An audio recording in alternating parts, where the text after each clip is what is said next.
तो जय हिंद दोस्तों, कैसे हैं आप लोग। आशा करता हूँ अच्छे ही होंगे। तो हम लोग पढ़ रहे थे साइटोलॉजी चैप्टर, जिसमें हम लोग यूनिसेलुलर, मल्टी सेलुलर सॉरी, ये सब चीज़ें हम लोग पढ़ चुके थे। और टिश्यू, सेल्स कैसे बनते हैं ये चीज़ भी हम लोग देख चुके थे। तो ये क्या है, एक बार नेक्स्ट डायग्राम है सेल का, जिसमें एनिमल सेल्स और प्लांट सेल दोनों के मिक्सचर है इसमें। ठीक है जी। तो यहाँ मैं देख ले रहा हूँ एक बार सेल की बात कर रहे थे हम लोग। तो एक बार सेल के हम लोग क्या देख ले रहे हैं, सेल के पार्ट देख ले रहे हैं। एक सेल में क्या क्या होता है, जिन्हें हम सेल ऑर्गेनेली बोलते हैं। जैसे ध्यान से देखोगे आप लोग, तो जो सबसे आउटर बाउंड्री है, जो सबसे बाहर वाली लाइन है, जैसे ये है, तो इसे हम क्या बोलते हैं, सेल वॉल। सेल वॉल किसे बोलेंगे, सबसे आउटर मेम्ब्रेन है। इस चीज़ का ध्यान रखना, सेल वॉल और सेल मेम्ब्रेन और एक सेमी परमेबल मेम्ब्रेन। ये जो लिखा है सेमी पर, जो डॉटेड लाइन से दिख रही है ना आप लोगों को, ये वाली, ये क्या है, सेमी का मतलब क्या होता है, हाफ परमेबल का मतलब क्या होता है, ऐसी कोई भी चीज़ जिसमें कोई भी चीज़ एक्सचेंज हो जाए। और मेम्ब्रेन का मतलब पता है, हम लोग को झिल्ली कहते हैं। ठीक है जी। तो सेल वॉल कौन सी, जो सबसे आउटर लेयर है, कौन सी है, जो सबसे आउटर लेयर है, ये दिखाई दे रही है, ये जो है। ठीक है जी। सेल मेम्ब्रेन कौन सी, जो अंदर वाली, ये वाली, ये पूरी क्या है, सेल मेम्ब्रेन है। तो सेल वॉल कौन सी है, बाहर वाली। सेल मेम्ब्रेन कौन सी है, अंदर वाली। ठीक है जी। इन दोनों चीज़ों में बिल्कुल भी कंफ्यूज नहीं होना है। बाहर वाली सेल वॉल, आउटर जो लिखा है, और सेल मेम्ब्रेन कौन सी है, अंदर वाली। और जो बीच वाली डॉटेड वाली है, वो कौन सी है, सेमी परमिएबल मेम्ब्रेन। ठीक है जी। यहीं से क्या होता है, एक्सचेंज होता है। अभी मैं इसका बताऊंगा, सेमी परमिएबल ये क्यों है बीच में। ठीक है जी। अभी आप लोगों को देखो, इसमें डॉटेड दिख रहे हैं बड़े बड़े, ये सब क्या है, साइटोप्लाज्म है। साइटो का मीनिंग मैंने क्या बताया था, सेल। साइटो का मीनिंग क्या था, होता है सेल। और प्लाज्म का मतलब क्या होता है, प्लाज्मा। क्या होता है, प्लाज्मा, यानी कि सेल का प्लाज्मा। साइटोप्लाज्म का मीनिंग क्या हो गया, सेल का प्लाज्मा। तो ये जो डॉटेड आपको दिख रहा है, ये सब क्या है, सेल का प्लाज्मा है, जो सेल में अंदर भरा हुआ है, जिसमें क्या है, सेल ऑर्गेनली तैर रहे हैं। क्या कर रहे हैं, सेल ऑर्गेनली तैर रहे हैं। ऐसे ही क्या है, माइटोकॉन्ड्रिया, ये दिखाई दे रहा है आप लोगों को। ठीक है जी। ये क्या है, क्लोरोप्लास्ट है। ये क्लोरोप्लास्ट किस में मिलेगा आपको, प्लांट सेल में मिलेगा, एनिमल सेल में नहीं होता है। ठीक है जी। राइबोसोम आपको कहाँ पर मिलेंगे, ये जो एंडोप्लाज्मिक रेटिकुलम है, ये दिखाई दे रहा है ना आपको, ऐसा स्ट्रक्चर, एंडोप्लाज्मिक रेटिकुलम। अब एंडोप्लाज्मिक रेटिकुलम के बीच बीच में स्पेस है, वहाँ पर क्या है, आपको एक दाने टाइप में दिख रहे होंगे।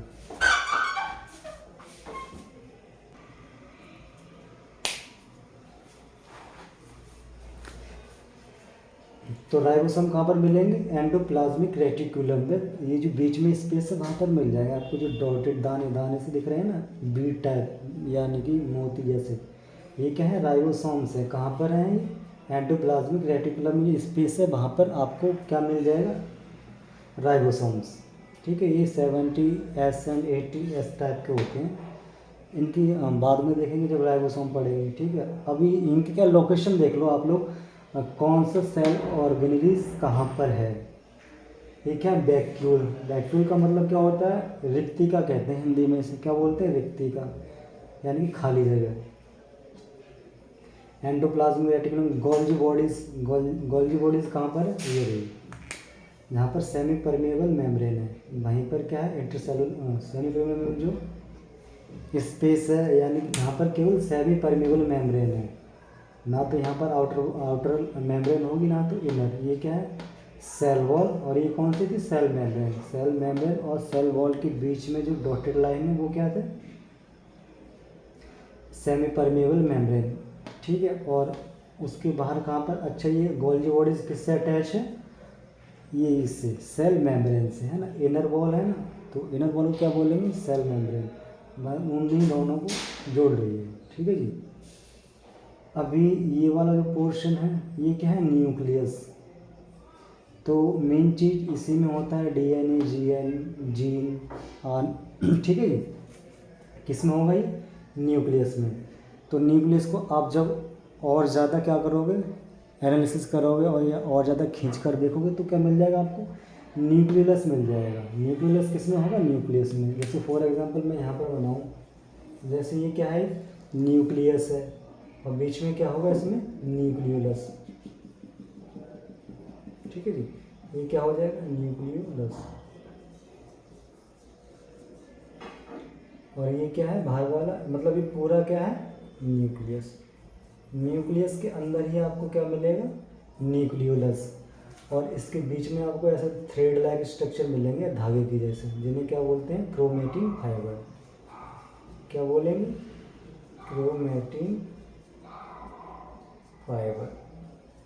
फाइबर का मतलब क्या होता है, धागा। क्रोमेटिन का मतलब क्या होता है, क्रोमा वर्ड आता है स्किन के लिए या फिर जीन के लिए।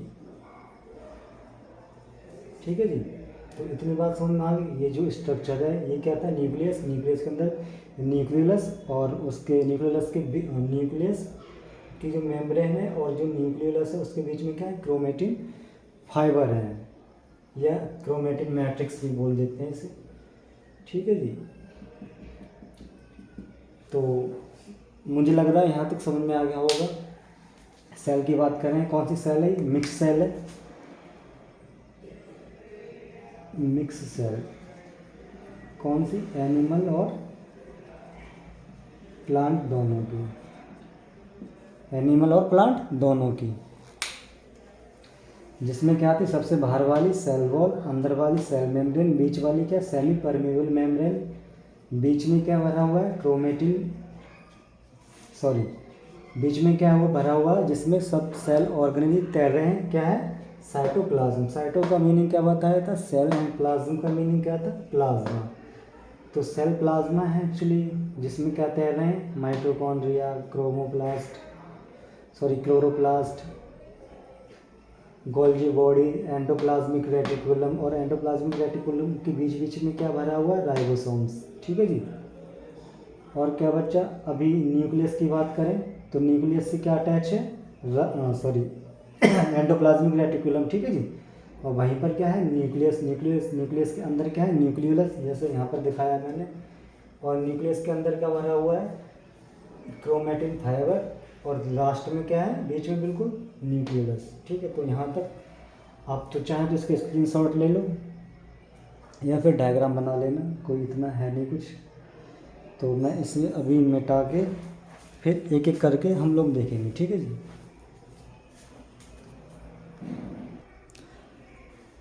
अच्छा, जो मैंने कहा था कि हनी कॉम जैसा स्ट्रक्चर होगा, वो ऐसे ही है। अभी क्या होगी, दूसरी सेल इससे अटैच होगी ऐसे। फॉर एग्जांपल मैंने कोई ऐसी सेल ले ली, तो मान लो ये सेल ऐसे अटैच है, फिर तीसरी सेल इससे अटैच ऐसे होगी। ये सेल आपस में ऐसे ही अटैच होते रहते हैं। ठीक है जी। तो अभी क्या थोड़ा बड़ा स्ट्रक्चर था, ये छोटा स्ट्रक्चर था, साइक्लोहेक्सेन या बेंजीन टाइप स्ट्रक्चर है। ठीक है। तो मुझे आशा है कि यहाँ तक तो आप लोगों को अच्छे से क्लियर हो गया होगा। अभी आगे चलते हैं। और जो कल मैंने लेक्चर लिया था उसमें एक चीज़ छूट गई थी, जो मैंने की पॉइंट्स करवाए थे, लार्जेस्ट सेल और स्मॉलेस्ट सेल। तो उसमें क्या छूट गया था, ह्यूमन ब्लड सेल्स। अगर मैं बात करूं तो ये कल छूट गया था, एक बार आप इससे लिख लेना, ह्यूमन ब्लड सेल। अब ह्यूमन ब्लड सेल्स में 2 टाइप की सेल्स आ जाएंगी, सबसे बड़ी और सबसे छोटी, लॉन्गेस्ट और स्मॉलेस्ट। तो ह्यूमन ब्लड सेल्स में सबसे बड़ी कौन सी है, WBC, जिसे वाइट ब्लड कर्पोसेल्स कहते हैं। और सबसे छोटी कौन सी है, RBC। ठीक है जी। अभी क्या है, जैसे यूपीपीएससी या UP triple SC, UP triple SC, इनका कभी कभी क्या सीरीज़ पूछ लेती है, जैसे कौन सी बड़ी है, या सीरीज लगाने के लिए आ जाए। जैसे फॉर एग्जांपल कौन सा इनमें से सही है, जैसे क्या है, अगर ओवरऑल पूछे तो आपको कैसे आंसर देना है, और ब्लड में पूछे तो कैसे आंसर देना है।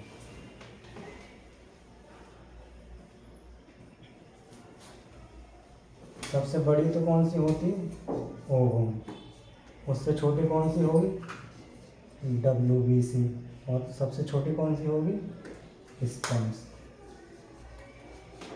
ठीक है जी, ये तो हो गया एक टाइप का। सेकंड टाइप से कैसे पूछेगा आपसे, सबसे बड़ी ओवम, इसमें फिर ब्लड आ जाएगा WBC, फिर कौन सी आ जाएगी, RBC, और सबसे छोटी कौन सी होगी, स्पर्म। तो ये क्या है, 2 टाइप के हैं। सबसे बड़ा ओवम ही रहेगा, WBC इसमें क्या हो जाएगा, केवल बीच में RBC आ जाएगा, स्पर्म। तो ये क्या है, पैटर्न पूछने का है। यूपी ट्रिपल एससी पूछ लेता है या UPSC पूछ लेता है कि इन्हें क्रम से लगाइए। तो ठीक है जी, सबसे बड़ा ओवम, WBC, RBC, सबसे छोटा कौन सा है, स्पर्म। तो इस चीज़ को ध्यान रखेंगे। ये मैं कल भूल गया था बताना, तो मैं आज बता रहा हूँ, इसे लिख लेना। ठीक है, और ये WBC RBC क्या होती है, ये ब्लड वाले चैप्टर में या ह्यूमन फिजियोलॉजी पढ़ेंगे, तब इसे हम पढ़ेंगे। अभी फ़िलहाल इतना ही, तो नेक्स्ट आगे चलते हैं।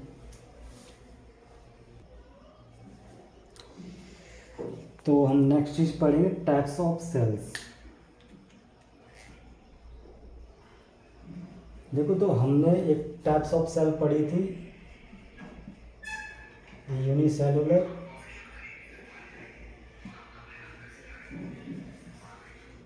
और मल्टीसेलुलर।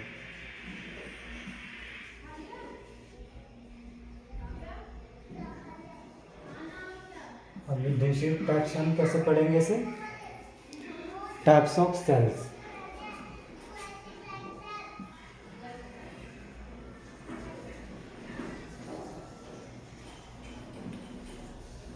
थोड़ी इंग्लिश ज़्यादा हो रही है, तो मैं कहूँगा इंग्लिश में ही पढ़े तो ज़्यादा बेटर है। तो इसमें कौन सी आ जाती है, प्रोकैरियोटिक। अभी इनकी मीनिंग मैं बताऊँगा क्या होता है, प्रीकैरियोटिक और यूकैरियोटिक।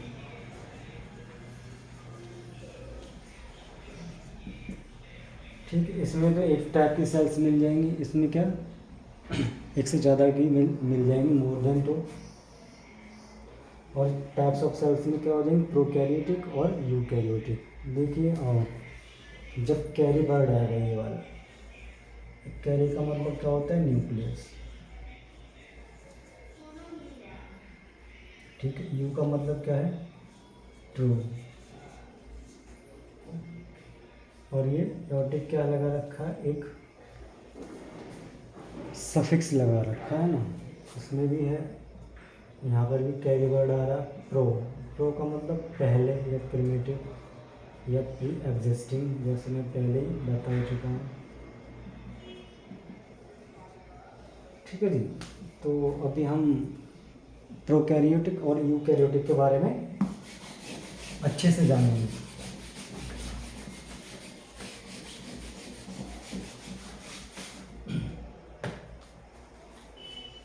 तो सबसे पहले मैं प्रोकैरियोटिक लिखूँ,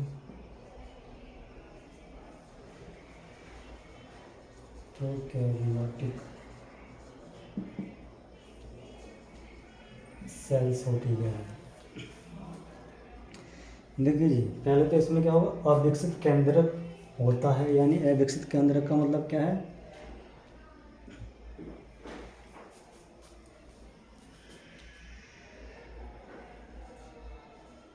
अनडेवलप्ड न्यूक्लियस,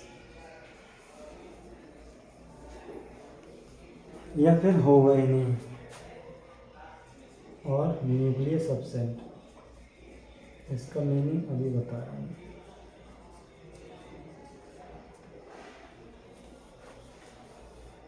जैसे क्या, कोई सेल है,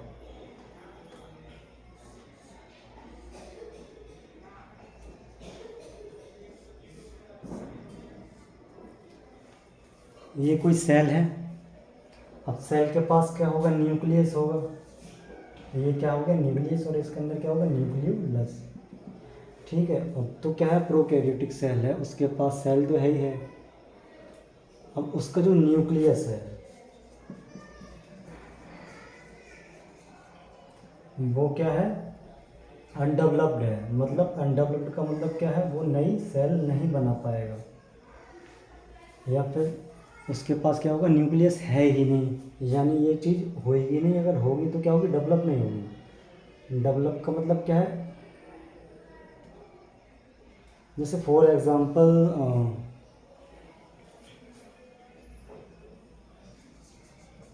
खच्चर की बात करें तो खच्चर क्या है, एक ऐसी प्रजाति है जो क्या है, अपनी जैसी संतान पैदा नहीं कर सकती है। या मैं गे की बात करूं, गे, लेस्बियन।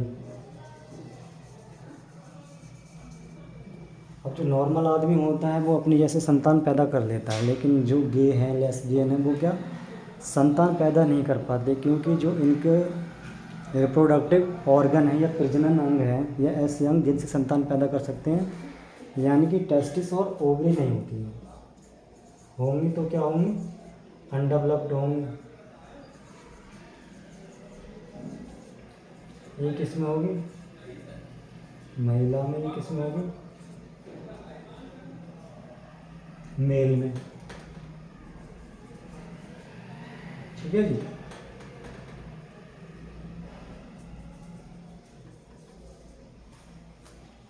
तो भाई कैसे बनते हैं, टेस्टिस मेल में डेवलप नहीं होगा, और फीमेल में क्या डेवलप नहीं होगी, ओवरी, यानी कि विकसित नहीं होगी। होगी तो मतलब ऐसा नहीं है कि वो अपनी जैसी नई संतान पैदा कर दे। ठीक है जी। तो यहाँ पर सेम वही वाली कंडीशन किस में है, इस प्रोकैरियोटिक सेल्स में। इसके पास या तो न्यूक्लियस होगा, नहीं होगा तो डेवलप नहीं होगा। ठीक है जी। तो ये, तो इसका मतलब क्या होता है, प्रोकैरियोटिक सेल्स। और ये सबसे पुरानी सेल्स हैं। क्या है, पुरानी सेल्स, यानी कि प्रिमिटिव जिन्हें बोलते हैं।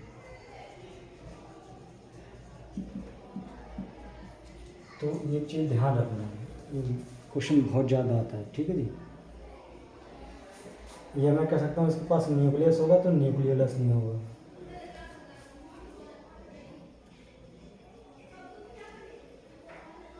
तो ये चीज़ मुझे लग रहा है बहुत अच्छे से समझ में आ गई होगी आप लोगों को। ठीक है जी। तो इसमें कुछ और भी देख लेते हैं। तो मैं हिंदी कम लिख रहा हूँ, लेकिन मैं अभी लिख दे रहा हूँ, अविकसित केंद्र।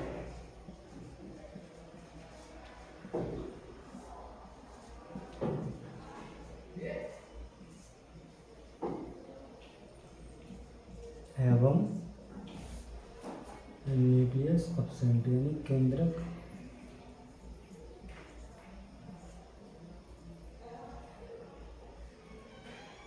अनुपस्थित।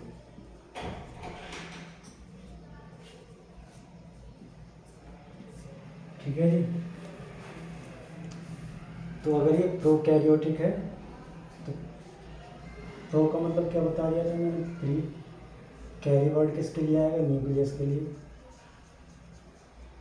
और योटिक क्या है, सफिक्स है। सफिक्स मतलब ऐसे वर्ड जो पीछे लगकर बनाते हैं, तो इसका कोई ज़्यादा रोल है नहीं।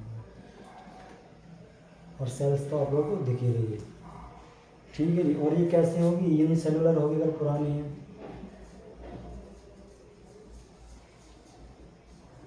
यूनिसेलुलर सेल्स, यानी कि एक ही टाइप की सेल्स होंगी, एक ही सेल सभी काम कर रही होगी, एक ही टाइप की सेल नहीं होगी। ठीक है जी। और क्या होगा, इसमें राइबोसोम प्रेजेंट होगा।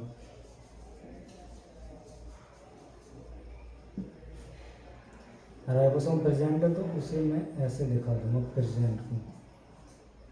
ठीक है जी। लेकिन कौन सा होगा, 70 स्टेप।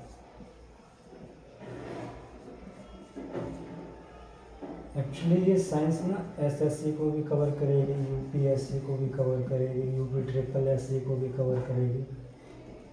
ठीक है, तो ऐसा नहीं कि केवल ग्रुप डी वाले पढ़ेंगे इसे, क्योंकि लेवल थोड़ा बढ़ चुका है, वो आप लोगों को फील हो ही रहा होगा। और ये किसमें प्रेजेंट है? बैक्टीरिया, मतलब किसमें पाया जाता है ये? तो बैक्टीरिया में पाया जाएगा। एक ब्लू ग्रीन एलगी का नाम सुना होगा आपने, अगर कोई बायो से है तो ब्लू ग्रीन एलगी। ये क्या होता है? एक साइनोबैक्टीरिया होता है।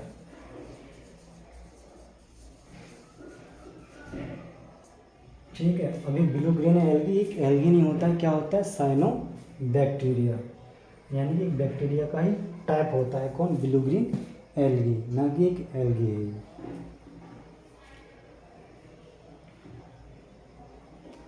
अब ऐसे सेल्स में क्या होगा? डीएनए हो तो होगा, लेकिन कैसा होगा? Single helix.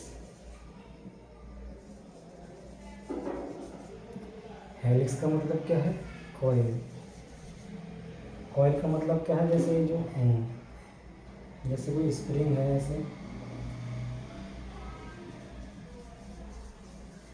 मतलब कुंडली को ही कॉइल बोलते हैं या हेलिक्स कहते थे साइंस की भाषा में। ठीक है जी। तो कैसा होगा? सिंगल। जैसे डीएनए का डबल हेलिक्स मॉडल देखा है ना ऐसा, फिर ऐसे, लेकिन ये कैसा? सिंगल है। ठीक है जी, यहाँ तक समझ में आ गया। तो मैं नेक्स्ट आगे चलूँ? स्क्रीनशॉट लेना चाहें तो ले लें।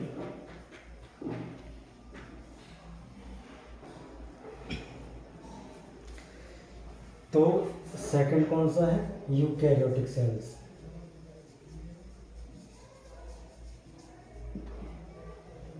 यू का मतलब क्या बताया था? ट्रू। और कैरी किसके लिए आया था? न्यूक्लियस के लिए। और सेल्स तो सेल है ही।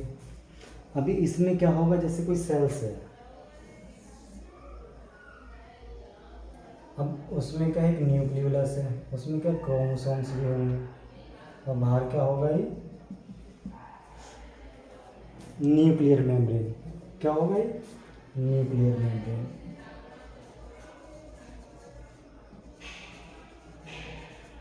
ठीक है जी। इसमें क्या है? क्रोमेटिन फाइबर है, यानी कि डीएनए भी है। और डीएनए के पास क्या है? जेनेटिक मटेरियल भी है इसमें।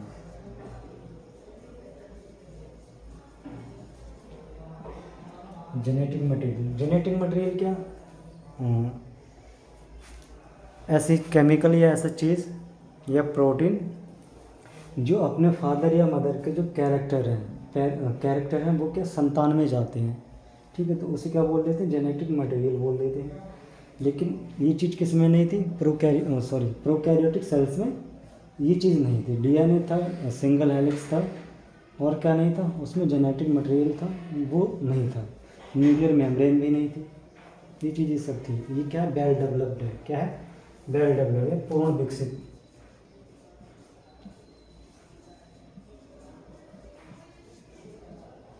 पूर्ण विकसित कोशिका।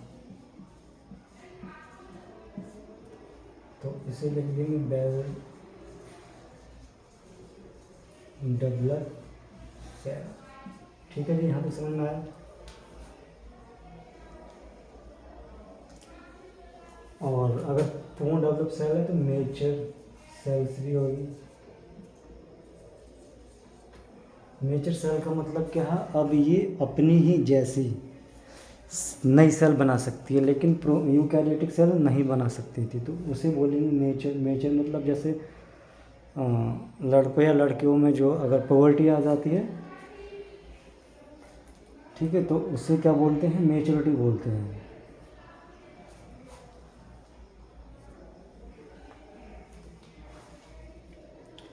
और ये कैसी सेल होगी? मल्टी सेलुलर सेल होगी।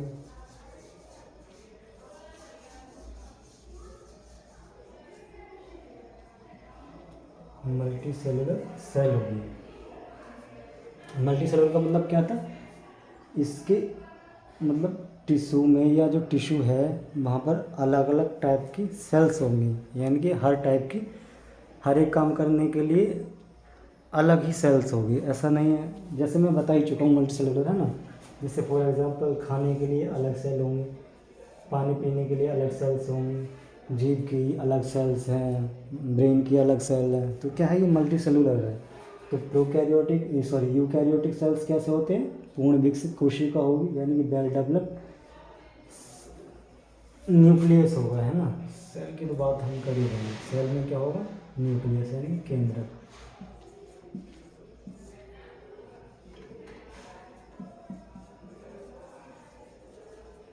ठीक है जी। क्या होगा? पूर्ण विकसित केंद्रक या वेल डेवलप्ड न्यूक्लियस यानी नेचर सेल होगी, मल्टी सेलुलर सेल होगी। डीएनए होगा, डीएनए के पास क्या होगा? जेनेटिक मटेरियल होगा, जिसमें क्या न्यूक्लियर मेम्ब्रेन जेनेटिक मटेरियल होगा। और आपका क्या हो गया? क्रोमेटिन फाइबर, ये सारी चीज़ होंगी इसके पास। तो इसके एग्जाम्पल क्या आ जाते हैं? प्लांट सेल,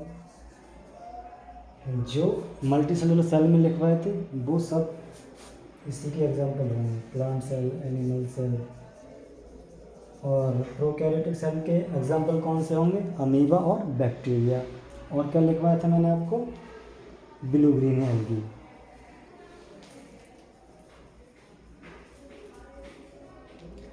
और इसमें क्या होगी? हिस्टोन प्रोटीन भी होगी। हिस्टोन प्रोटीन हम पढ़ेंगे होती क्या चीज़ है, अभी नहीं।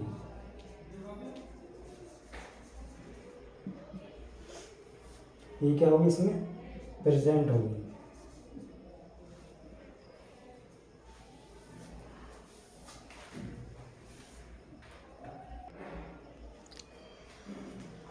जो मैंने सेल का डायग्राम दिखाया था स्टार्टिंग में, वो क्या सब यूकैरियोटिक सेल्स का ही था। उसमें क्या 80 टाइप्स के सेल राइबोसोम पाए जाएंगे। कौन सी? 80 टाइप के क्या राइबोसोम प्रेजेंट होंगे उसमें। ठीक है जी। अब देख लेंगे हम इनकी थोड़ा क्या कर लेंगे, इनमें कंपैरिजन कर लेंगे, यानी कि अंतर देख लेंगे इसमें। ठीक है जी। तो अंतर कर लेंगे एक बार। इसे मैं थोड़ा इरेज कर दूँ, उसके बाद अंतर लिखवा देता हूँ।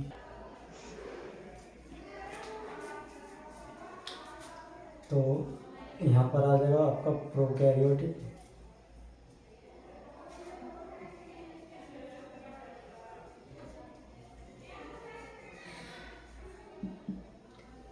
और यहाँ पर आ जाएगा आपका यूकैरियोटिक।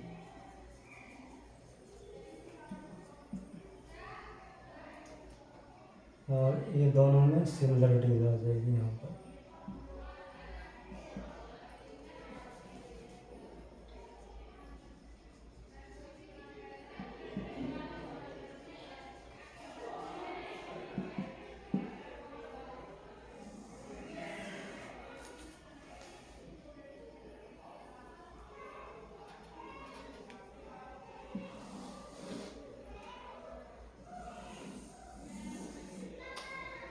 ऐसे बना दिया है मैंने। तो इसमें क्या होगा? सर्कुलर डीएनए होगा।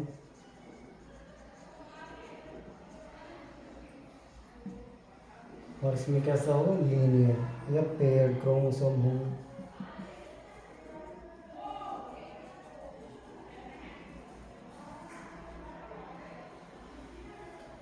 और डीएनए दोनों में है। ये क्या हो जाएगी? दोनों में सिमिलरिटी। सिमिलरिटी मतलब क्या होता है? समानता। समानता दोनों में क्या है? जो ये चीज़ इसमें पाई जा रही है यूकैरियोटिक में, वही चीज़ किसमें पाई जाएगी? प्रोकैरियोटिक में। तो डीएनए दोनों में है, लीनियर क्रोमोसोम है।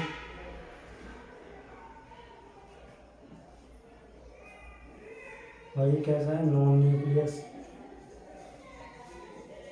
या था भी तो कैसा था? विकसित नहीं था। इसमें क्या न्यूक्लियस होगा।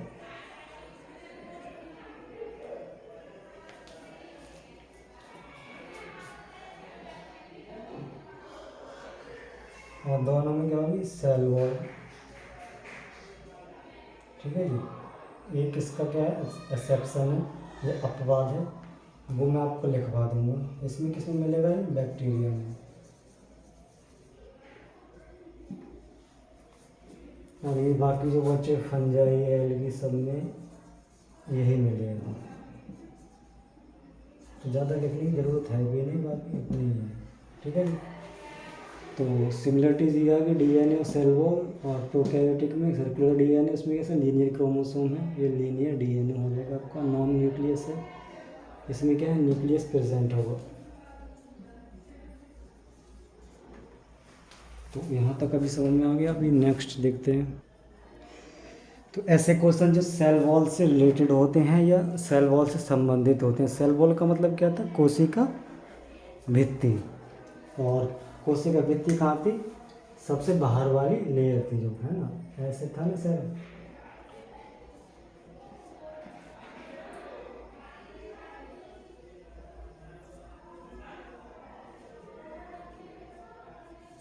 ऐसे करके बनाया था। तो ये बाहर वाली से कहा, क्या कहा था हमने, सेल वॉल। तो इसके बारे में पढ़ेंगे, किसकी बनी हुई थी ये, क्या काम करती है, ये सब चीज़ें देखेंगे।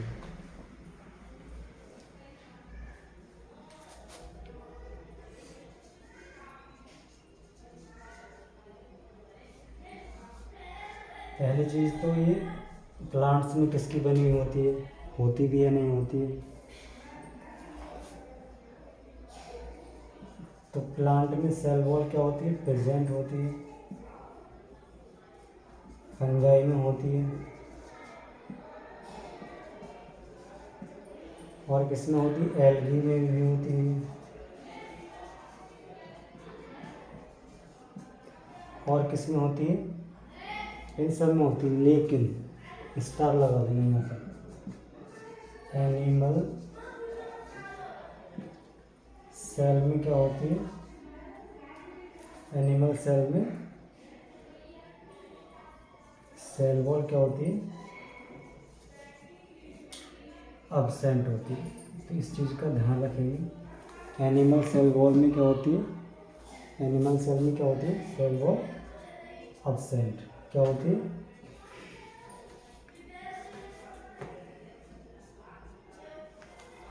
तो मेरे भाई चीज़ समझ में आई। सेल वॉल प्लांट में प्रेजेंट होती है, फंजाई में भी प्रेजेंट होती है, एल्गी में भी प्रेजेंट होती है, लेकिन एनिमल सेल में क्या होती है, सेल वॉल अब्सेंट होती है। यानी कि एनिमल सेल में बाहर वाली लेयर नहीं होती है, सीधी क्या होगी, सेमी परमियल मेम्ब्रेन होगी। फिर कौन सी होगी, सेल मेम्ब्रेन होगी। यानी कि मैं अगर एनिमल सेल का स्ट्रक्चर देखूँ कुछ ऐसा होगा।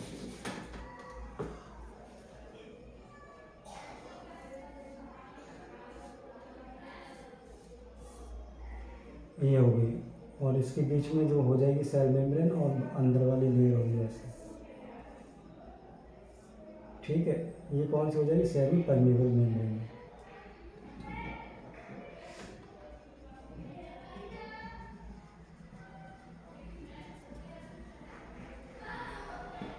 कुछ ऐसे होगी। ठीक है जी, यहाँ तक समझ में आया। अभी सेल वॉल बनी हुई किसकी होती है, जो देख लेते हैं। मेड ऑफ पेप्टिडो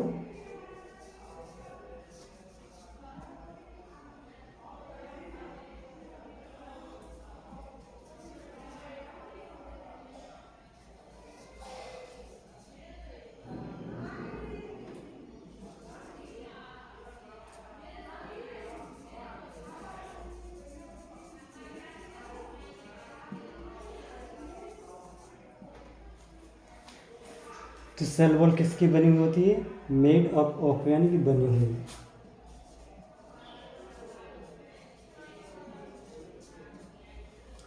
पेप्टिडोग्लाइकॉन और न्यूरामिक एसिड से बनी हुई होती है कौन, सेल वॉल।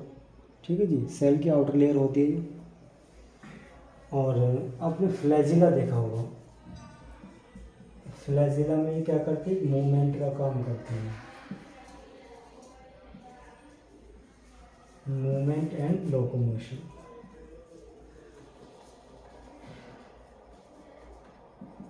मूवमेंट का मतलब क्या होता है, गति और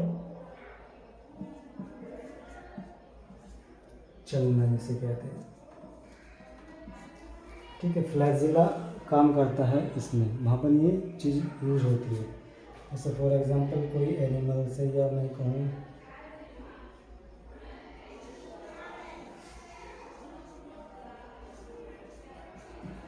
तो ये चीज़ क्या हो जाएगी, फ्लैजिला। ठीक है, पैरामीशियम का डायग्राम।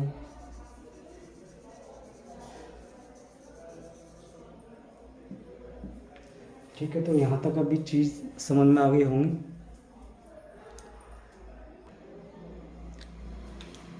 अच्छा जी, ये वाली सेल वॉल है, ये कौन सी है, प्रोकैरियोटिक सेल है, जो किसकी बनी हुई होती है,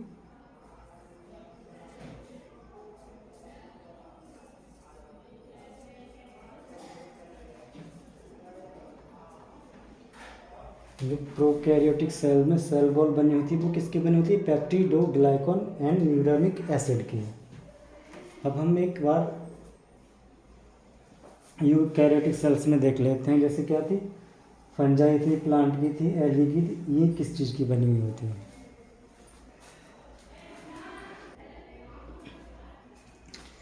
तो हम बात कर रहे थे प्रोकैरियोटिक सेल में जो सेल वॉल बनी होती है वो कैसी होती है, पेप्टिडोग्लाइकॉन या फिर न्यूरामिक एसिड की। ठीक है जी, एक बार मैं इसे हिंदी में भी लिख दे रहा हूँ, प्रोकैरियोटिक कैरियोटिक यूकैरियोटिक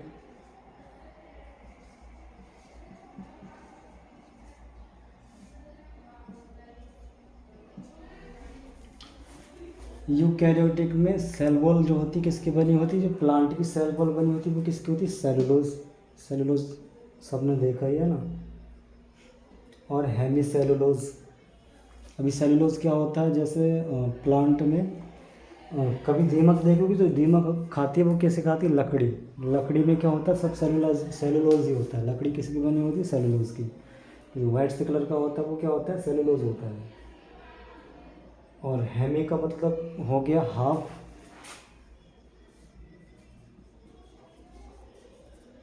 और सेलुलोज का मीनिंग क्या हो गया, सेलुलोज, यानी कि प्लांट में कुछ सेल वॉल ऐसे भी होती है जिनमें पूरी तरीक़ा से क्या नहीं होता, सेलुलोज नहीं होता है।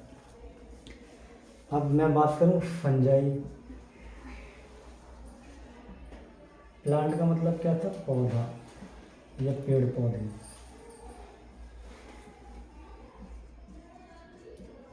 पेड़ पौधों में जो सेल वॉल है या कोशिका भित्ति है वो किसकी बनी हुई होती है, सेलुलोज की या हेमिसेलुलोज की। और फंजाई, फंजाई किसे कहते हैं, कवक से कहते हैं। कवक जैसे मशरूम है या फफोड़ी है उसे ही कवक कहते हैं। किसे कहते हैं,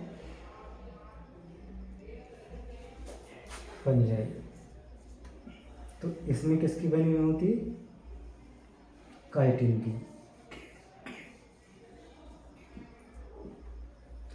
अब क्या बच्चे, एल्गी। एल्गी की सेल वॉल किससे बनी हुई होती है, सेलुलोज या फिर गैलेक्टोन्स।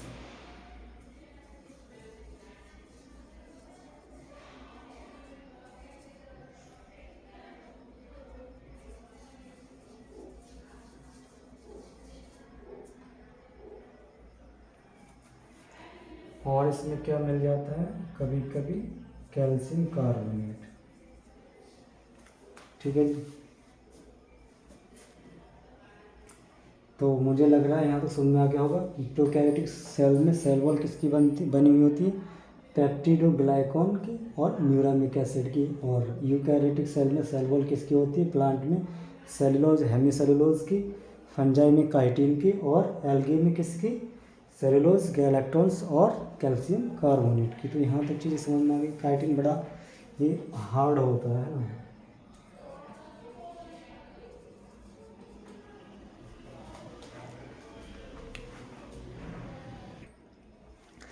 अब हम लोग इसके एक एक चीज़ करके देख लेते हैं। जैसे फर्स्ट नंबर पे क्या देखेंगे, semi permeable membrane.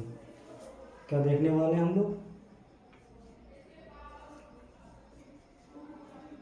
Semi permeable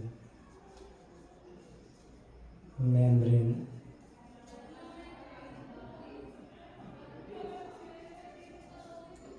semi permeable membrane का मतलब क्या होगा, अर्ध पारगम्य।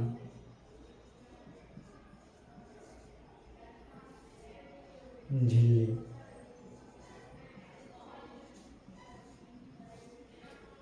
ठीक है जी। अभी जैसे क्या है, फॉर एग्जांपल ये एक्चुअली मटेरियल को एक्सचेंज करती है, बॉडी में मटेरियल का एक्सचेंज। फंक्शन क्या हो जाएगा इसका,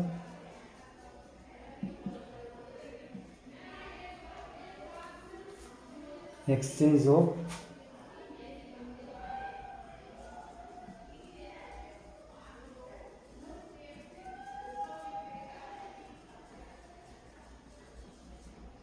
मटेरियल।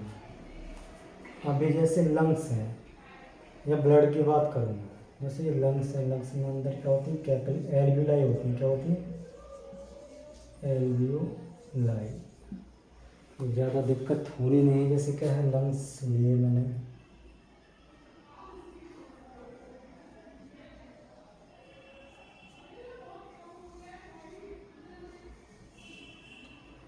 और इनके पास से कोई कैपिलरी जा रही है, ये वाली। अब जो तुमने ऑक्सीजन ली है, क्या ली है, ऑक्सीजन। ऑक्सीजन कहाँ जाएगी, फेफड़ों में, यानी कि लंग्स में। लंग्स में गई, और लंग्स में जो अंदर, अगर मैं एक लंग्स को खोलूँ तो सबसे स्मॉलेस्ट यूनिट क्या है लंग्स की, एल्वियोलाई है। क्या है, एल्वियोलाई, जो ऐसे रहती है। वहाँ पर क्या होगी, ऐसे मेम्ब्रेन होगी।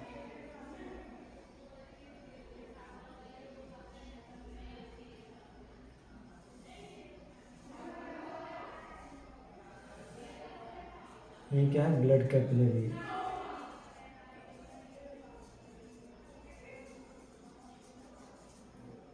ब्लड कैपिलरी का मीनिंग क्या हुआ, ब्लड का मतलब होता है खून या रक्त, और कैपिलरी का मतलब क्या हुआ, पाइप।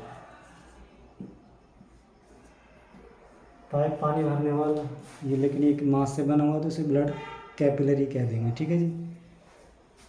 तो ये क्या है, एल्वियोलाई। ये क्या है, हमारा कोई लंग्स है जो ऐसे आया था। ठीक है, लंग्स को हमने मैग्नीफाई करके देखा या जूम करके देखा तो हमें अंदर से मतलब लंग्स का जो एक चीज़ थी, यानी कि जो सबसे छोटी यूनिट्स थी लंग्स की, वो उसका नाम क्या था, एल्वियोलाई। जो ऐसे क्या था, घड़े की शेप में था। वहीं से क्या जा रहा है, कैपिलरी जा रही है, ब्लड कैपिलरी, जो कहाँ पर जाएगी, हार्ट में जाएगी। कहाँ पर जाएगी, हार्ट में जाएगी। यहाँ से क्या होगा, ब्लड का एक्सचेंज होगा, यानी पंप होगा। ठीक है, जो आगे की कहानी है। तो यहाँ पर क्या होगा, गैस एक्सचेंज होगी। क्या होगी, गैस एक्सचेंज, यानी कि ऑक्सीजन तो चली जाएगी इसमें, और जो ब्लड होगा इम्प्योर, यानी कि CO2 वाला, वो इस कैपिलरी में जाएगा, और इस कैपिलरी से बाहर किस में चला जाएगा, लंग्स में। और लंग्स इसे कहाँ भेज देंगे, बाहर भेज देंगे। तो ये किस चीज़ का काम है, यहाँ इसकी ब्लड कैपिलरी की भी सेल्स होगी और एल्वियोलाई की भी सेल्स होगी, तो दोनों में क्या हो रहा होगा, एक्सचेंज होगा। तो इस एक्सचेंज का काम कौन कर रहा होगा, सेमी परमेबल मेम्ब्रेन कर रही होगी। तो इतनी चीज़ समझ में आ गई। तो इस चीज़ का स्क्रीनशॉट ले लो, ये चीज़ें समझने वाली हैं। तो exchange of material, for example क्या, CO2, O2 या ब्लड, मिनरल्स। मिनरल्स किसे कहते हैं, खनिज। ठीक है जी। या फिर एनर्जी, यानी ऐसी कोई भी चीज़ जो हमारे ब्लड में जाएगी, वो सेमी परमेबल मेम्ब्रेन से ही एक्सचेंज करेगी। ठीक है जी, समझ में आ गई। तो इसका मीनिंग समझ में आ गई कि क्या हर्ट है। ये मैंने ऐसे बना दिया, लेकिन हर्ट ऐसे शेप का होता नहीं है। ठीक है, तो यहाँ तक समझ में आ गई। ये क्या है, ब्लड कैपिलरी है, इसने एल्वियोलाई से एक्सचेंज कर लिया O2 CO2। ठीक है जी। उसके बाद ये प्योर ब्लड गया हार्ट में, और यहाँ से CO2 वाला कौन सा है, इम्प्योर ब्लड।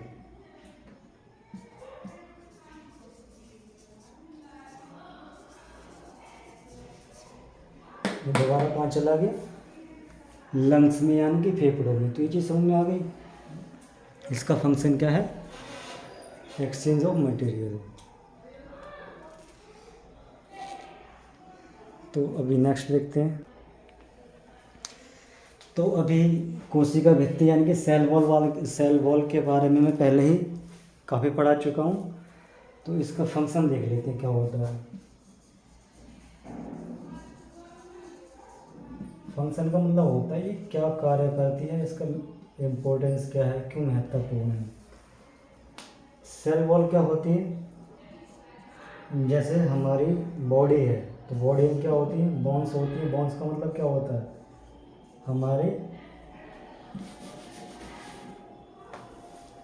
हमारी बॉडी को एक ढांचा देती है, यानी कि कैसे खड़ा होना है, या मतलब ऐसा नहीं, अगर हड्डियां नहीं होंगी तो क्या हो जाएगा, शरीर नीचे ही बैठ जाएगा, खड़े नहीं हो पाएंगे, बैठे हैं तो बैठे ही हैं, तो एक अमीबा जैसे हो जाएगा अगर हमारे पास हड्डियां नहीं होंगी। तो सेल जो सेल वॉल है वो सेल में क्या काम करती है, शेप देती है सेल को। क्या देती है, शेप। शेप का मतलब क्या होता है, आकार। ठीक है जी। और इसको खोजा किसने खोजा था, डिस्कवर्ड बाय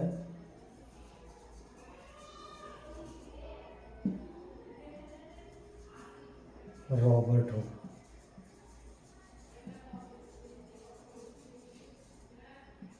ठीक है जी। सेल वॉल के बारे में पढ़ा चुका हूँ पहले ही। अभी क्या बचा था, डिस्कवर्ड किसने किया था, रॉबर्ट हुक ने। फंक्शन क्या है इसका, शेप देना है सेल को। और क्या थी, outer layer of plant, fungi, algae, bacteria cell. Animal में क्या होती है, सेल वॉल नहीं मिलती है। तो ये चीज़ें मैं पहले ही बता चुका हूँ। नेक्स्ट देखते हैं क्या है। ठीक है जी। और ये एक काम और करती है प्रोटेक्शन का, सेल को बचाती है। जैसे क्या है, प्लांट है, प्लांट सीधे खड़े रहते हैं, हार्ड होते हैं, तो उनमें वो तो एक जाइलम फ्लोएम वो एक अलग चीज़ है। ठीक है, जिसे टिश्यू कहते हैं, वो मैं बाद में पढ़ाऊँगा, लेकिन अभी उसकी ज़रूरत है नहीं। लेकिन सेल में किस चीज़ का काम करती है, सेल को प्रोटेक्शन देती है। ठीक है जी, और शेप भी देती है। दूसरा क्या है, एनिमल सेल में सेल वॉल नहीं पाई जाती है, चीज़ मैं पहले ही बता चुका हूँ आप लोगों को। सेलुलोज क्या होता है, CHO, यह अभी इसे बताने की जरूरत नहीं है। कार्बन, हाइड्रोजन और ऑक्सीजन का मिक्सचर होता है, यानी कि कंपाउंड होता है। और जो वर्ल्ड में या यूनिवर्स में सबसे ज़्यादा ऑर्गेनिक मटेरियल है या पदार्थ है वो कौन है, सेलुलोज है, यानी कि सबसे ज़्यादा पेड़ पौधे ही हैं। तो जाहिर सी बात है क्या होगा, सबसे ज़्यादा सेलुलोज होगा। और हमारे अंदर हम सेलुलोज को नहीं पचा पाते हैं, इसलिए हम पेड़ पौधे नहीं खा सकते, या हमारे जो डाइजेशन सिस्टम में ऐसा कोई भी एंजाइम रिलीज नहीं होता है जिससे हम क्या कर सकें, सेलुलोज को डाइजेस्ट कर सकें या पचा सकें। ठीक है, इसलिए हम लोग लकड़ी वगैरह नहीं खा पाते। जैसे दीमक है या कुछ ऐसे एनिमल्स हैं, या और भी तितली वगैरह, वो क्या खाते हैं, सब पेड़ पौधे खाते हैं। तो उनमें क्या होता है, एंजाइम होता है जिससे वो क्या कर लेते हैं, सेलुलोज को पचा लेते हैं। ठीक है जी। ये ह्यूमन बीइंग में ऐसी कोई प्रॉपर्टीज़ नहीं है या कोई कैरेक्टर नहीं है जो सेलुलोज को पचा पाए, इसलिए हम लोग सेलुलोज को नहीं खा पाते, पेड़ पौधों को नहीं खा पाते। कुछ ही मात्रा में हम साग सब्जी खा सकते हैं, लेकिन वो भी इतना रिलीज़ नहीं कर पाते। कुछ ही मात्रा में एंजाइम रिलीज़ होता है जिससे हम लोग जो पत्तेदार सब्जियां हैं उसे हम खा सकते हैं। तो यहाँ तक हो गया था तो सेल वॉल। अभी हम देखते हैं सेल मेम्ब्रेन।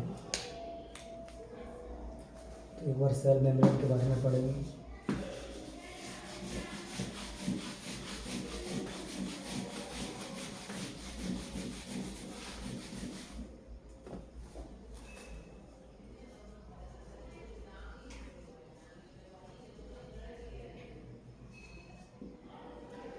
सेल मेम्ब्रेन कहते हैं, सेल प्लाज्मा मेम्ब्रेन भी कह देते हैं इसे।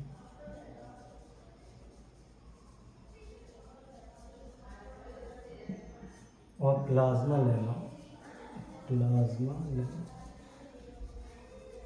ठीक है जी। इसी को बोलते हैं सेल मेम्ब्रेन, प्लाज्मा मेम्ब्रेन या फिर प्लाज्मा लेमा, क्योंकि ये प्लाज्मा का एक्सचेंज ही करती है तो इसे प्लाज्मा मेम्ब्रेन कह देते हैं। तो प्लांट सेल की क्या है, सेकंड लेयर होती है, एनिमल सेल की फर्स्ट लेयर होती है। क्या होती है, फर्स्ट लेयर। जैसे मैं अगर एनिमल सेल की बात करूं तो ये हो गई एनिमल सेल, ये कौन सी हुई, आउटर लेयर, या फिर मैं ऐसे कह रही outer layer of animal cell.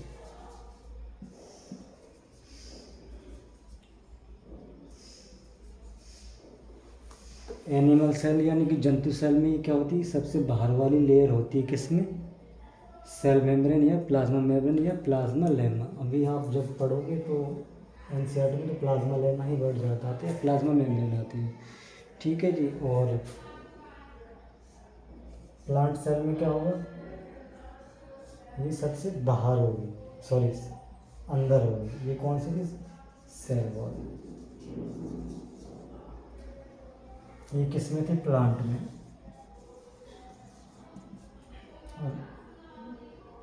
और ये कहाँ पर आ जाएगी, सेल मेम्ब्रेन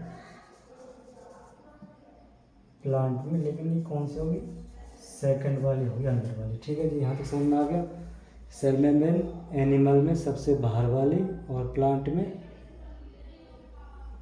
सेल वॉल बाहर और सेल मेम्ब्रेन अंदर, और इन दोनों के बीच क्या रहती थी, ऐसे डॉटेड करके सेमी परमिएबल मेम्ब्रेन। ये समझ में आ गया। अब इसका हम क्या देखेंगे, फंक्शन क्या है।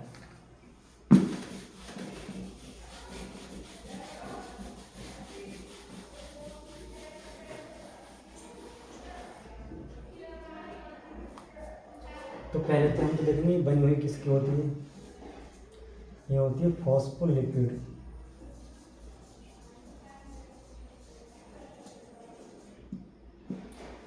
फॉस्फोलिपिड और प्रोटीन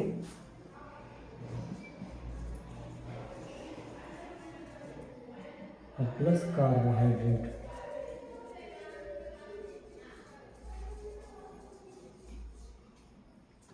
ठीक है जी। किसकी बनी हुई होती है, बनी हुई, इंग्लिश वाले लिख लेंगे made up of phospholipid, protein and carbohydrate. इसका एक बाइलेयर स्ट्रक्चर आया था,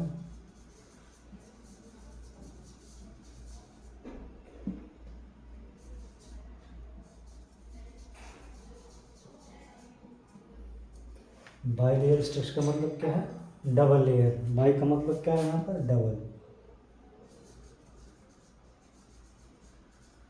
ठीक है जी। जैसे क्या था, एक चीज़ ये होगी, एक चीज़ ये होगी, जैसे ये क्या, मेम्ब्रेन। तो यहाँ पर क्या था, ऐसे था,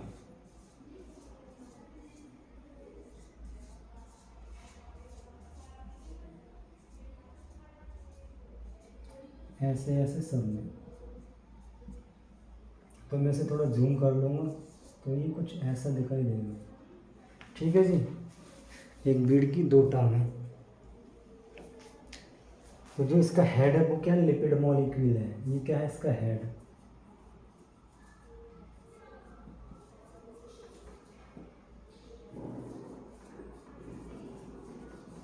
यानी कि जो शेर है वो क्या है, लिपिड मॉलिक्यूल, जिसकी टांगें हैं यानी कि टेल है, वो कौन सा है, फॉस्फेट ग्रुप है। कौन सा है, फॉस्फेट ग्रुप।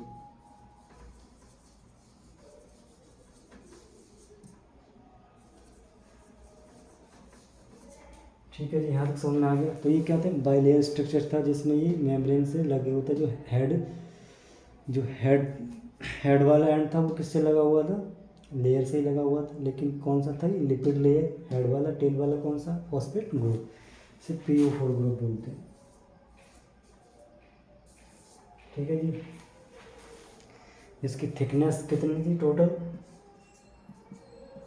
75 एंगस्ट्रॉम, ठीक है जी।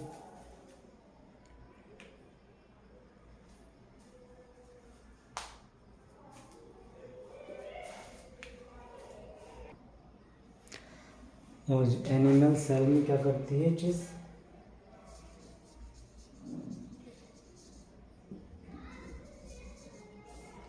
कौन सी, प्लाज्मा लेमा। अभी मैं इसे प्लाज्मा लेमा कह रहा हूँ।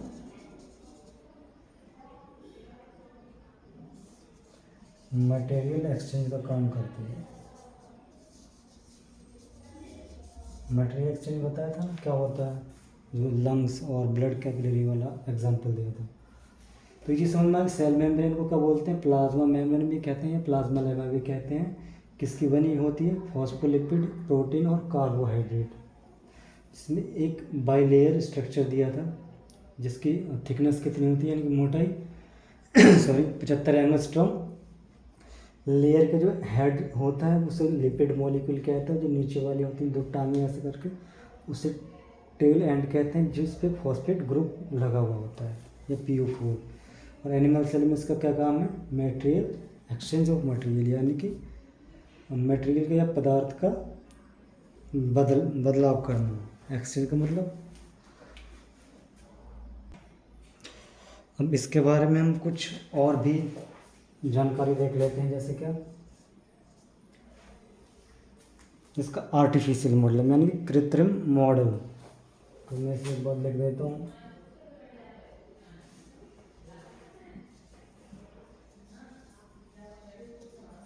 आर्टिफिशियल का मतलब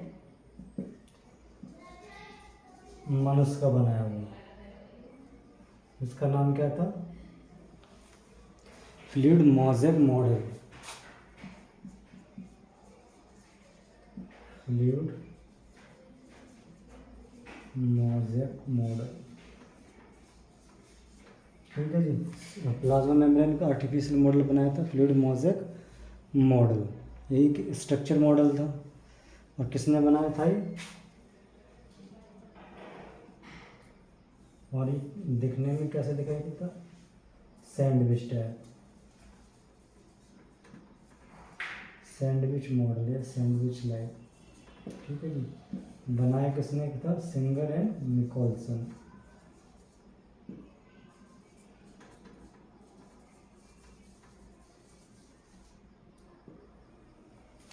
यहाँ तक समझ में आ गया। सेल मेम्ब्रेन, आर्टिफिशियल मॉडल, जिसका नाम क्या दिया था, फ्लूइड मोज़ेक मॉडल, जो सैंडविच की तरह ही था। सैंडविच आप जानते हैं, कोई ब्रेड लिया,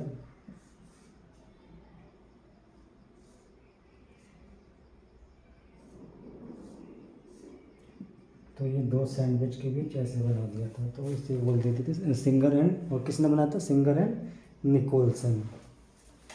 मेड ये मैं सीधा लिखा बनाया, किसने बनाया था, सिंगर एंड निकोलसन ने, ठीक है जी। यहाँ तक समझ में आ गया। अब इसका, अच्छा सबसे पहले देखा किसने था ये किसने खोजा था, डिस्कवर्ड हुआ है,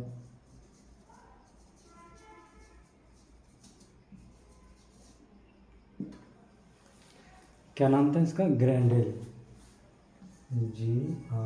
GRANDEL, ग्रैंडेल, ठीक है।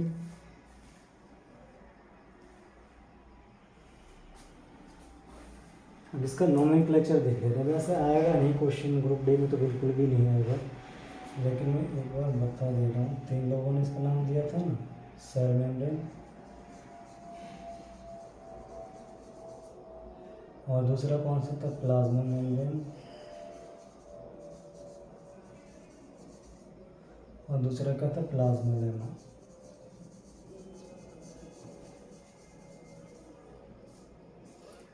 तीन नाम दिए थे, तीनों ने अलग अलग दिए थे। ये किसने दिया, फ्रीफर ने। और जो JK प्लोब ने क्या दिया था, इसका नाम plasma lemma.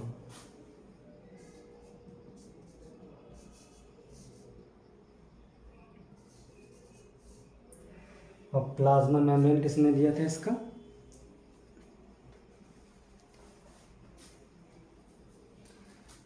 Cramer and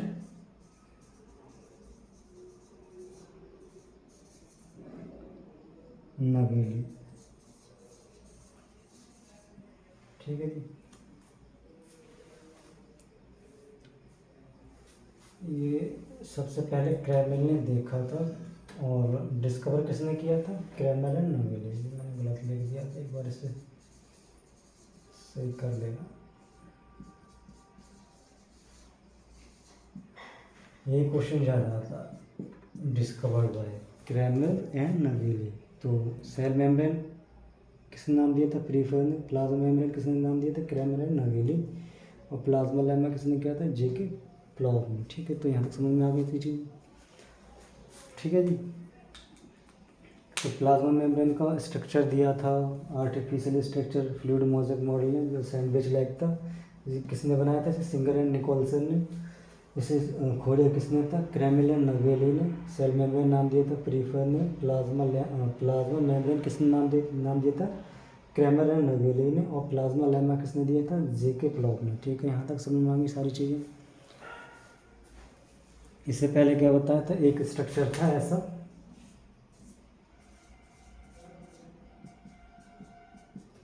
tell थी फॉस्फोलिपिड, और जो हेड था यानी कि बीड लाइक स्ट्रक्चर है, जो गोल स्ट्रक्चर दिख रहा था वो कैसा था?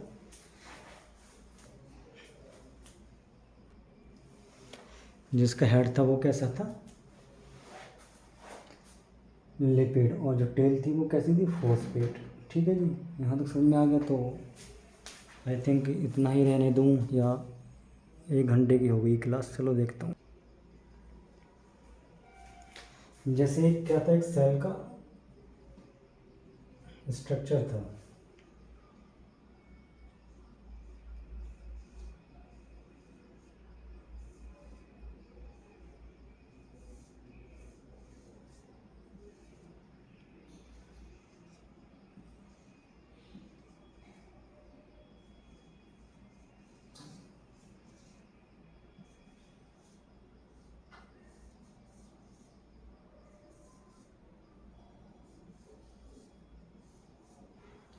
ठीक है। तो ये क्या थे?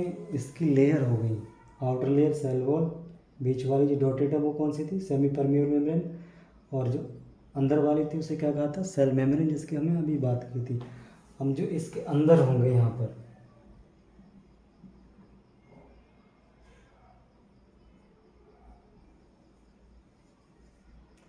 जो इसके इतने स्पेस में होंगे ये वाली चीज़, वो क्या होंगे? Cell organelle. अब हम उनकी बात करेंगे, सेल ऑर्गेनेलीज।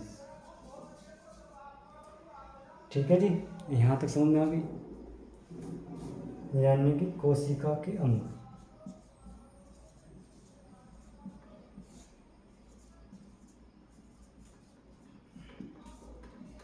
ये कहाँ पाए जाएंगे? इन मेम्ब्रेन या इन लेयर के अंदर होंगे सारे। अब हम उनके बारे में डिस्कस करेंगे। ठीक है जी। तो आई थिंक सबसे पहले हम लोग न्यूक्लियस से स्टार्ट करेंगे। यहाँ पर इसका न्यूक्लियस हो, न्यूक्लियस के अंदर न्यूक्लियस होंगे।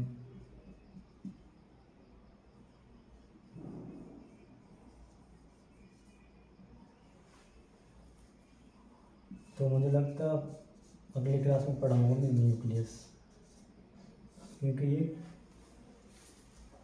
काफ़ी बड़ा टॉपिक है एक सेल का। सबसे मेन चीज़ न्यूक्लियस ही होता है एक सेल में। तो न्यूक्लियस पर कल एक अलग क्लास बनाएंगे। तब तक लिए अलविदा। और वीडियो लाइक शेयर सब्सक्राइब करें अगर पसंद आई हो तो, है ना। बाकी मैं बोर्ड से इतना ही पढ़ा सकता था, और कोशिश करूँगा कि इससे भी अच्छा कंटेंट लाऊं और भी ज़्यादा बनाऊं। और मुझे लगता है ग्रुप डी और वनडे एग्ज़ाम के लिए काफ़ी और सफिशिएंट था। बाकी आप लोग इसे शेयर करें, सब्सक्राइब करें, और चैनल को ना भूलें। चैनल का नाम भी नहीं बताया मैंने, पता चल ही जाएगा, लेकिन क्या नाम है? Bibliophile centre.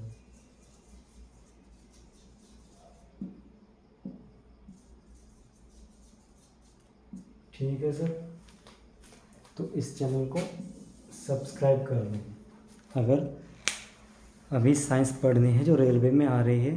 लेकिन ये मेरा वादा है कि रेलवे की पूरी साइंस मैं कर पाऊँगा, अच्छे नंबर आएंगे। ठीक है जी, तो इतना ही प्रॉमिस कर सकता हूँ। Thank you. जय हिंद।